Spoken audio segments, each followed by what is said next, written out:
नमस्कार, विकलेश हूँ मैं। और आज मैं आपको साफ साफ कह दूँ कि ये एपिसोड पहले जैसा एपिसोड नहीं है जैसा आप लगातार देखते हैं।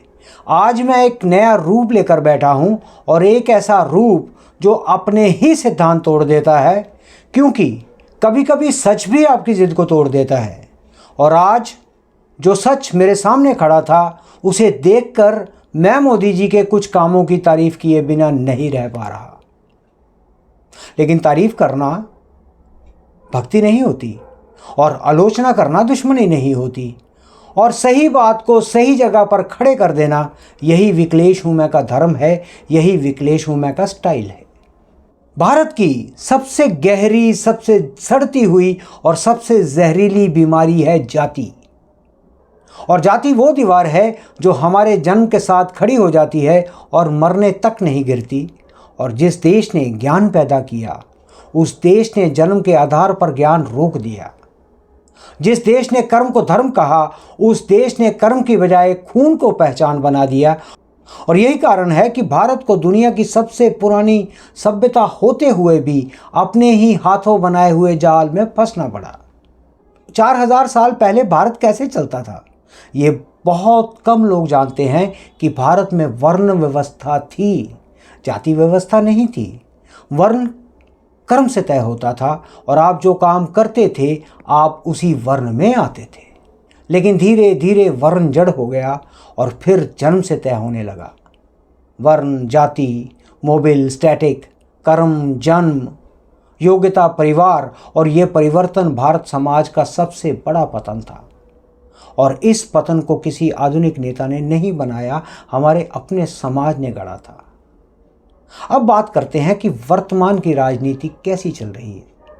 भारत की राजनीति कई दशकों से जाति की गाड़ी पर चलती रही। हर चुनाव से पहले राजनीतिक पंडित यानी कि पॉलिटिकल एनालिस्ट उठते और वो कहते थे कि इस जाति के इतने वोट हैं, उस जाति की ये नाखुशी है, और इस जाति के ये समीकरण हैं।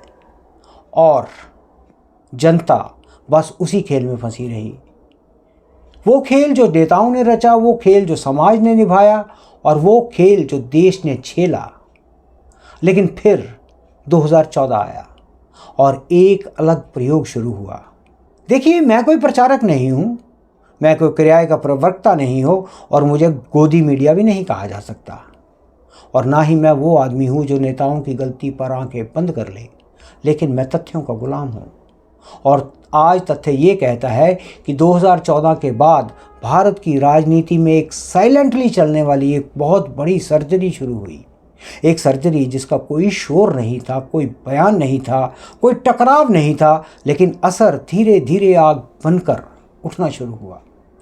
और ये सर्जरी क्या थी जानते हैं आप? ये सर्जरी थी जाति आधारित राजनीति को कमजोर करने की सर्जरी। मोदी ने जाति पर हमला नहीं किया, मोदी जी ने जाति को अचानक इर्रेलेवेंट कर दिया। और सच यही है। और उन्होंने जाति की बात करके जाति नहीं तोड़ी, उन्होंने जाति की ज़रूरत ही ख़त्म कर दी। कैसे? गैस सिलेंडर दिया, पूरी जातियों को नहीं, पूरे वर्ग को दिया। शौचालय दिया तो जाति नहीं पूछी, प्रधानमंत्री आवास दिया तो जाति नहीं पूछी, आयुष्मान कार्ड बनाया तो जाति नहीं पूछी। और अब जब एक गरीब परिवार जो कभी जाति आधारित राजनीति में फंसा होता था, उसके घर में जब पहली बार सम्मान पहुंचा, तो उसके लिए जाति की आग धीमी पड़ गई। और मोदी जी ने राजनीतिक हथियार भी बदल दिए। जाति की जगह दो वर्ग गढ़े उन्होंने, महिलाएं और युवा। और ये सर्जरी का असली कोड था, महिला वर्ग। महिला की जाति नहीं होती, महिला की पहचान उसका संघर्ष होता है। और मोदी जी ने इसको टारगेट किया। उज्ज्वला, घर, टॉयलेट, लाभार्थीज, सेल्फ हेल्प ग्रुप्स, मुद्रा लोन्स, लिवलीहुड प्रोग्राम्स, इन सब ने ग्रामीण भारत की महिलाओं की पहचान बदल दी। और युवा वर्ग, युवा जाति से बड़ा होता है, क्योंकि उसकी एक ही पहचान होती है कि मुझे मौका चाहिए। और जैसे ही नौकरी की पहुंच बढ़ी, डिजिटल इंडिया आया, स्टार्टअप कल्चर आया, और महिलाएं जवानों की सेना में भर्तियां बढ़ी, और युवा वर्ग ने जाति का चश्मा पहने बिना राजनीति देखनी शुरू की। और अब हम आते हैं बिहार पर, जहां ये साइलेंट रेवोल्यूशन सबके सामने फूटा। दोस्तों, बिहार वो राज्य था जिसे राजनीति ने जाति का सबसे बड़ा केंद्र बताया था। हर चैनल, हर पत्रकार, हर पॉलिटिकल एनालिस्ट एक ही लाइन बोलता था कि बिहार में चुनाव जाति से तय होते हैं। लेकिन 2025 के चुनाव ने इस धारणा का कत्ल कर दिया। महिलाओं का अनप्रेसिडेंटेड वोट, वर्ग आधारित voting behaviour, Bhajpa plus JDU की सिनर्जी, सबने ये दिखा दिया कि भारत की जनता जाति नहीं छोड़ रही बल्कि जाति जनता को छोड़ रही है। और अब बहुत बड़ा सवाल, क्या ये बदलाव बंगाल में हो सकता है? ये वो सवाल है जो राजनीतिक पंडितों को डराता है, क्योंकि बंगाल पहचान की राजनीति का आखिरी किला है। धर्म, जाति, रिवाज, सांस्कृतिक जकड़न, राजनीतिक संस्कृति, ये सब बंगाल को धीमे किए हुए हैं, थामे हुए हैं। लेकिन सच ये भी है कि बंगाल बदल सकता है और बंगाल बदलेगा। और जिस दिन महिलाओं और युवाओं की राजनीति बंगाल में मेन स्ट्रीम बनेगी और उस दिन बंगाल का वोट बैंक बंगाल का जनादेश बन जाएगा। देखिए, मैं किसी दल का या किसी नेता का पोस्टर नहीं बनाता, मैं तथ्यों को देखता हूं। और आज तथ्यों ने मुझे एक बात कहने पर मजबूर किया है कि कुछ पहलू हैं जहां मोदी जी की कोशिशों की तारीफ किए बिना मैं आगे नहीं बढ़ सकता। और ये लाइन मेरे दोस्त सिर्फ लाइन नहीं है, ये एक एक्नॉलेजमेंट है कि भारत की राजनीति साइलेंट तरीके से एक ऐसे मोड़ पर खड़ी है जिसे राजनीतिक विज्ञान वाले ट्रांसफॉर्मेशनल पॉलिटिक्स कहते हैं। और विकलेश हूँ मैं, और आज का एपिसोड राजनीति नहीं था, ये समाज की पैथोलॉजी थी। हम कौन हैं ये सवाल जन्म तय ना करे, हम क्या कर सकते हैं ये सवाल कर्म तय करे। और अब आपकी बारी है कि आपको दीवार बनना है या सड़क बनना है, अतीत बनना है या भविष्य बनना है, जाति बनना है या भारत बनना है। जो लोग समझते हैं कि वो बदल रहे हैं, जो लोग समझते हैं वो बदल रहे हैं, और जो नहीं समझते समय उन्हें बदलेगा।